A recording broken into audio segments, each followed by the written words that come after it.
जय हिंद दोस्तों, स्वागत है आप सबका शार्प स्टेपर कम्युनिटी में। तो हम डिस्कस कर रहे थे पॉलिटी, और जो लास्ट वीडियो अपलोड हुआ था वो शायद पूरा नहीं अपलोड हो पाया था बिकॉज जो भी टेक्निकल प्रॉब्लम रही है।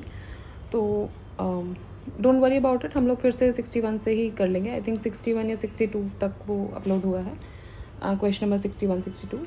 एंड इसके अलावा देखिए 5 प्लेलिस्ट अब आपके लिए अवेलेबल हो चुकी हैं घटना चक्र की। सो स्टैटिक घटना चक्र में आपको हिस्ट्री, इकोनॉमिक्स, इकोलॉजी, ज्योग्राफी और जनरल साइंस, ये 5 प्लेलिस्ट आपको मिल जाएंगी इस चैनल पर। और साथ ही साथ पॉलिटी की हम बात करें तो वो भी अप्रॉक्सीमेटली 2-3 वीडियोस में ख़त्म हो गई, ये भी पूरी प्लेलिस्ट अब हो जाएगी। तो इसी के साथ जो 6 स्टैटिक घटना चक्र की हमने बात की थी कि ये हम कंप्लीट करेंगे, वो पूरी कंप्लीट होकर आपके लिए चैनल पे रहेंगी। ठीक है, तो अब ये हमेशा के लिए हैं। आप चाहें तो इसको शेयर कर सकते हैं अपने साथ, अपने दोस्तों को, राइट। और आप चाहें तो ज़्यादा से ज़्यादा सब्सक्राइब कर सकते हैं चैनल को, सो जिससे कि चीज़ें क्लियर हो जाएं। ठीक है, चलिए सो स्टार्ट करते हैं क्वेश्चन नंबर 61 के साथ। आई थिंक 61 पर ही ये हुआ था। ठीक है,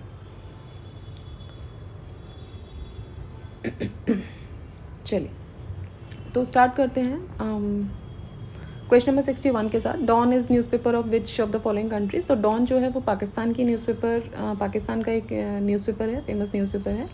और इसको स्टार्ट किया गया था मोहम्मद अली जिन्ना के द्वारा 26 अक्टूबर 1941 को। और फिर उसके बाद जब पार्टीशन हुआ तो ये न्यूज़पेपर का जो पब्लिकेशन था वो पाकिस्तान की तरफ चला गया।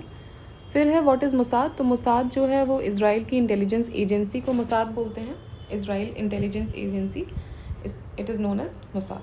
ठीक है, Mossad is the national intelligence agency of Israel, and it is responsible for the intelligence collection, covert operations and counter-terrorism. Next, the Berber speaking community which often happens in the limelight lives in, तो ये रहती है Algeria में। Next देखते हैं match the following. Match the following में आपको मतलब ये हैपनिंग्स कहाँ कहाँ हुई। तो प्रेसलर अमेंडमेंट्स जो था, it was related to linking American assistance and with the development of nuclear capacity. Chakma refugees, as you all know, it is the issue of Bangladesh. Then perestroika, ये Gorbachev, और 13 सितंबर 1993 को एक agreement हुआ था between Israel and PLO। ठीक है, तो current affairs का क्वेश्चन था 1994 में, ये पूछा गया था। अब देख लेते हैं प्रेसलर अमेंडमेंट्स जो थे। It linked American aid to the development of nuclear capacity. Chakma refugees are Bangladeshi refugees in India. Perestroika, ये इकोनॉमिक पॉलिसी है of former and the last president of Soviet Union Mikhail Gorbachev. Then, when in May 1948 the state of Israel was proclaimed, the 5 Arab nations attacked in support of Palestinian Arabs. Since then, a bloody anonymity developed and decades passed in fighting. Historic peace accord sign हुआ था Israel और PLO के बीच में सितंबर 13, 1993 को।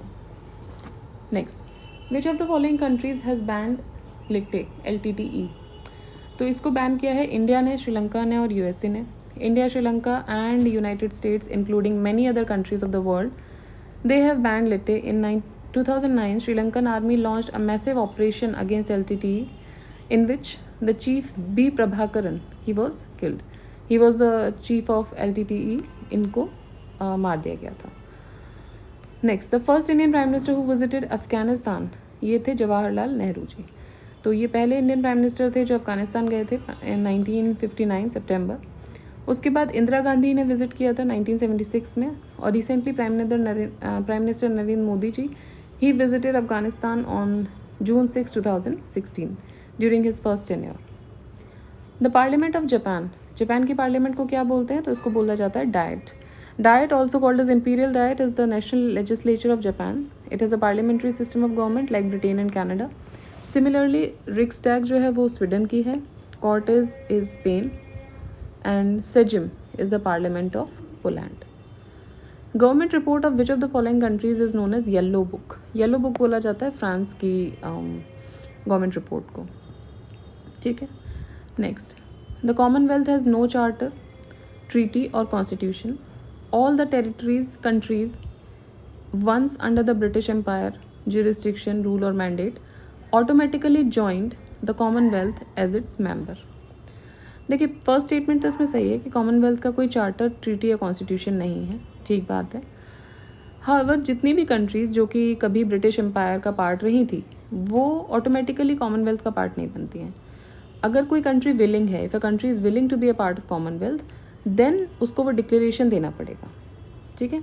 सो among the former British empire there are many countries like Burma, Egypt, Kuwait, UAE, जो कि कभी Commonwealth का पार्ट नहीं बनी, although they were the part of British, मतलब they were under the jurisdiction of the British empire. ठीक है. Next, what is that crime which when tried is punishable but when done the culprit crime doer can not be punished. ठीक है. So good question it is.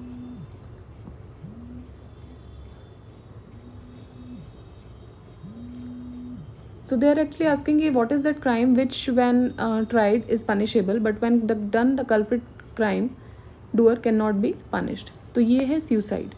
When the question was asked, suicide was a crime. Suicide was such a crime which if done the culprit is not available for punishment. Although its attempt was punishable earlier under section 309 of IPC.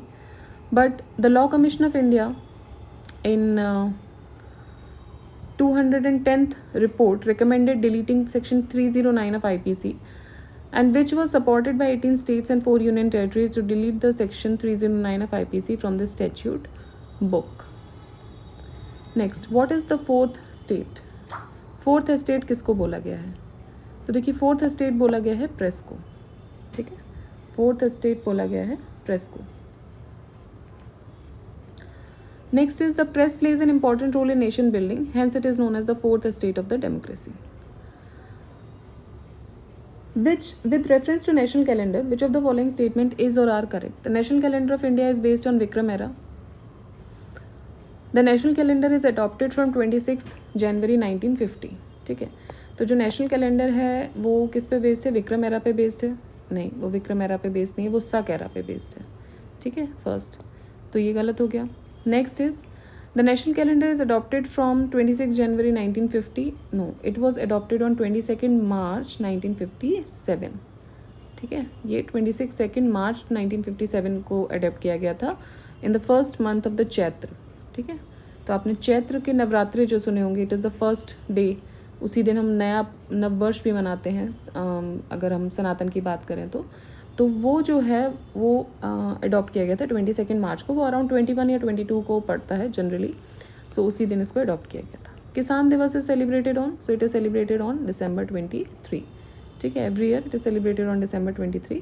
It is the birth anniversary of former prime minister of India Chaudhary Charan Singh. Next, consider the following statements. Aadhaar card can be used as a proof of citizenship और domicile. Once issued Aadhaar number cannot be deactivated or omitted by the issuing authority. ठीक है. तो देखो आधार card जो है वो proof of citizenship या domicile की तरह यूज़ नहीं कर सकते. पहली चीज़ तो ये गलत हो जाएगा. Aadhaar number is a 12-digit random number issued by the UIDAI to the residents of India after satisfying the verification process, and any individual irrespective of the age, gender who is resident of India may voluntarily enroll to obtain the Aadhaar number. Now the person willing to enroll has to provide the minimal demographic or biometric information during the process, which is totally free of cost. Next is according to section 9 of Aadhaar Act 2016, the Aadhaar card is only a proof of identity. उसको proof of citizenship या domicile के तौर पे use नहीं कर सकते हैं. Secondly, according to section 23G, once issued, the Aadhaar number can be deactivated or omitted by the issuing authority. ठीक है. तो ये हटाया भी जा सकता है, ओमिट भी किया जा सकता है. Next, Aadhaar Meta data can not be stored for more than 3 months. Second statement बोल रहा है that state can not enter into any contract with private corporation for sharing of Aadhaar data. ठीक बात है. ये स्टेट जो है वो किसी भी कॉन्ट्रैक्ट मतलब प्राइवेट कॉर्पोरेशन के साथ आधार डेटा शेयर करने के लिए कोई कॉन्ट्रैक्ट साइन नहीं कर सकता. ठीक है. फर्स्ट की अगर हम बात करें so meta data can not be it is 6 months not 3. 6 months. Next, Aadhaar is mandatory for obtaining insurance product. नहीं, मैंडेटरी नहीं है. Aadhaar is mandatory for getting benefits funded out of consolidated fund of India. Yes, अगर हम इसको यहाँ भी देखें तो in a landmark judgment supreme court said that Aadhaar for welfare scheme, ये एक लेजिटिमेट एक्सरसाइज है. It also defined the welfare schemes as only those funded directly from the consolidated fund of India. So statement 4 correct हो जाता है यहाँ पर. ठीक है, सो ये सही है. 2 and 4 आर करेक्ट. ठीक. सुप्रीम कोर्ट की बात करें तो सुप्रीम कोर्ट ने ये रूलिंग दी है that Aadhaar authentication data of citizens can not be retain beyond 6 months. So statement 1 तो गलत हो जाएगा. Aadhaar case supreme court upheld that constitutionality of Aadhaar का act 2016 barring a few provision on disclosure of personal information, cognizance of offences and use of Aadhaar ecosystem by private corporations. So statement 2 correct है यहाँ पर. Insurance regulator IRDA has advised the insurers not to seek Aadhaar for KYC. Mandatorily purpose के लिए आप नहीं use कर सकते. The insurers can accept the Aadhaar as one of the documents of KYC only when the same is offered voluntarily by the prosper policy maker. ठीक है, तो ये गलत हो जाएगा और 4 तो हमने डिस्कस कर ही लिया है. नेक्स्ट देखते हैं. फर्स्ट कृषि विज्ञान केंद्र in India was established in which year. So it was established in 1974 at the Puducherry. It was established on pilot basis under the administrative control of Tamil Nadu Agricultural University TNAU. Currently 725 हैं according to PIB 2021 के data के हिसाब से. कृषि विज्ञान केंद्र जो हैं वो कंटिन्यूसली फार्मर्स के बेटरमेंट के लिए काम करते हैं. Which one of the following is not a principle of Panchsheel. Panchsheel का प्रिंसिपल क्या नहीं है? नॉन अलाइनमेंट, पीसफुल को existence, mutual respect for each other's territorial integrity and sovereignty, mutual interference in each other's internal affairs. So non-alignment is not a principle of Panchsheel. So meaning of Panchsheel is 5 rules, 5 rule बनाए गए हैं, या फिर behaviour या conduct बोल सकते हैं इनको. म्यूचुअल रिस्पेक्ट होना चाहिए जियो रीजनल इंटेग्रिटी और सोवरेनिटी के लिए. Mutual non aggression, non interference in the internal matters of each other, mutual benefits and equality, peaceful को एग्जिस्टेंस. ये 5 इनके फीचर होंगे. नॉन अलाइनमेंट एक प्रिंसिपल नहीं है पंचशील का, but policy of non alignment is based on the principle of Panchsheel. जो policy है वो नॉन अलाइनमेंट की वो इन्हीं के प्रिंसिपल्स पर बेस्ड है, but it by itself is not a feature of it. Next, functionaries and oaths और अफर्मेशंस. प्रेसिडेंट ऑफ इंडिया, जजेस of supreme court, members of parliament and ministers of union, ministers for the union. तो देखिए, president of India faith and allegiance की oath लेते हैं to the constitution of India. जजेस uphold the constitution and the law, इसकी oath लेते हैं. Member of parliament oath लेते हैं फेथफुल डिस्चार्ज ऑफ ड्यूटीज़ की. And ministers of the union secrecy of information की ओथ लेते हैं. Which of the following was called as economic cabinet of India by Ashok Chandra. So economic cabinet बोला गया था planning commission को. अशोक चंद्र के हिसाब से planning commission was the economic cabinet of India. It was established by a resolution of Council of Ministers on 15th March 1950 and neither it was a constitutional body nor it was a statutory body. 2015 में planning commission को ख़त्म किया गया और उसको replace किया गया NITI Aayog, national institution for transforming India, NDA government के द्वारा. That meaning of extra constitutional right. Meaning of extra constitutional right ये है कि वो power which is not in accordance with the provision of the constitution. Constitution के provision से बाहर है, एक्स्ट्रा कॉन्स्टिट्यूशनल है. That is extra constitutional right. For example, there was no constitutional provision for planning commission. Rather, it was formed as by a resolution of the cabinet. Still, it exercised power in respect of center and the state. So that is an extra constitutional power. High courts hold their office till the age of 62 years. I think इस question में 4 consider वाला ऊपर वाला वो जो question देते हैं वो नहीं है यहाँ पर, कमांड नहीं है. सेकेंड स्टेटमेंट है political party which has been recognized in 4 or more states is national party. ठीक है. The speaker of the Lok Sabha decides whether a bill is money bill और not. Yes of course. Cognizable offence is an offence for which one can be arrested without any warrant. Yes, cognizable offence वो offences होते हैं जिसमें आप किसी भी warrant के बिना अरेस्ट कर सकते हो. ठीक है. What is the version of a machine VVPAT used for voting in India? So it was M3. M3 EVMs, third generation EVMs थे. It can keep data of 384 candidates, and they had added the added features like temper detection and self-diagnostics. The powers of district collector as a district magistrate are to maintain law and order, control over police, to check passports of foreigners, and to control the land revenue. So इनका जो magistrate का जो district collector as a district magistrate जो powers होते हैं वो law and order maintain करने के होते हैं, पुलिस का कंट्रोल और पासपोर्ट्स को चेक करना फॉरनर्स के। लैंड रेवेन्यू कंट्रोल करना इनका काम नहीं है, ठीक है। जो लैंड रेवेन्यू कंट्रोल करने की पावर है वो कलेक्टर के फॉर्म में करेंगे, डिस्ट्रिक्ट मजिस्ट्रेट के फॉर्म में नहीं करेंगे। Freedom of interstate trade and commerce has been regulated by Indian Constitution under Article, so it is regulated under Article 301, subject to the provision of Article Part 13 as per Article 301. Trade, commerce and intercourse throughout the territory of India shall be free. ठीक है, next देखो, which of the pairs given below is not correctly matched? Equality before law, altering the name of the state, creating a new state, equality of opportunity in public employment. So यहाँ पर क्या होगा? It is only the parliament of India is empowered to change the name of any state. Besides, Parliament has the power to make the change in area or the boundary of any state. ठीक है, सो अगर आप देखोगे, so altering the name of state, ये जो है ये power of a legislature नहीं है। पार्लियामेंट ऑफ इंडिया को ही पावर है to change the name of the state, ठीक। Next, given below is a list of political parties along with the seats won by them in the election to 13th Lok Sabha. Which one of these is not correctly matched? So देखिए, ये तो उस time के current affairs का है। TDP की 30 थी, ये करेक्टली मैच नहीं है, टीडीपी की 29 थी। नेक्स्ट देखते हैं, Saroj Jaiwala is famous as. Saroj Jaiwala कौन थे? तो ये रेनोन्ड इंटरनेशनल लॉ एक्सपर्ट थे।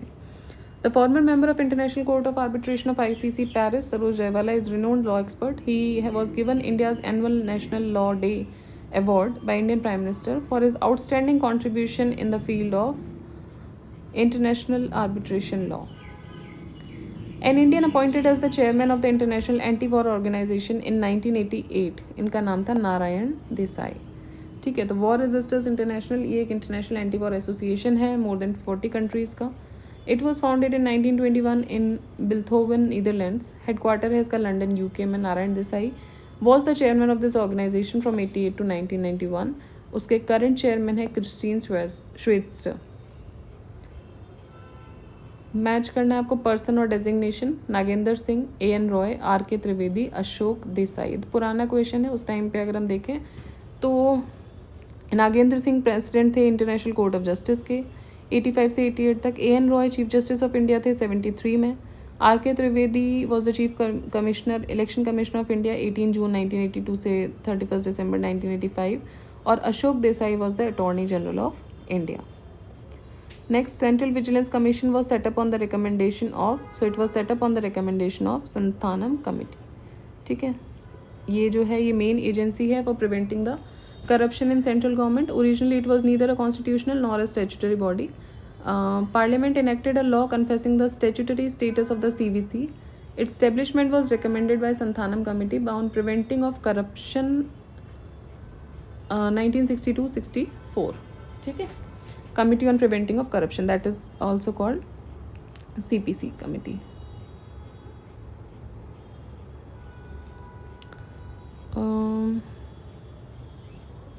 ठीक है,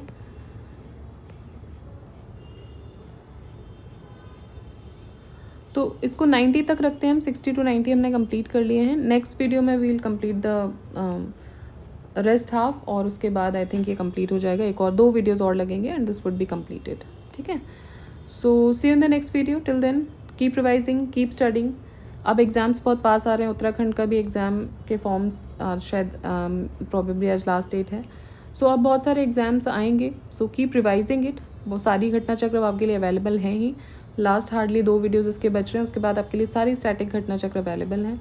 बाकी इसके बाद हम कुछ और नया शुरू ऑब्वियसली करेंगे। अभी आरओ का एग्ज़ाम आ रहा है, सो उससे रिलेटेड चीज़ें हम शुरू करेंगे ही। अपार्ट फ्रॉम इट, अगर देखिए आप कुछ चाह रहे हैं तो आप मैसेज कर सकते हैं, ठीक है। तो आपका इन्वॉल्वमेंट भी बहुत ज़रूरी है, जिसके लिए हो रहा है उसका इन्वॉल्वमेंट बहुत ज़रूरी है। सो आप भी मैसेज कर सकते हैं इसके लिए। And so we will continue with the things. So keep revising, keep studying, do share the video, do like the video and subscribe the channel. Jai Hind, Jai Bharat.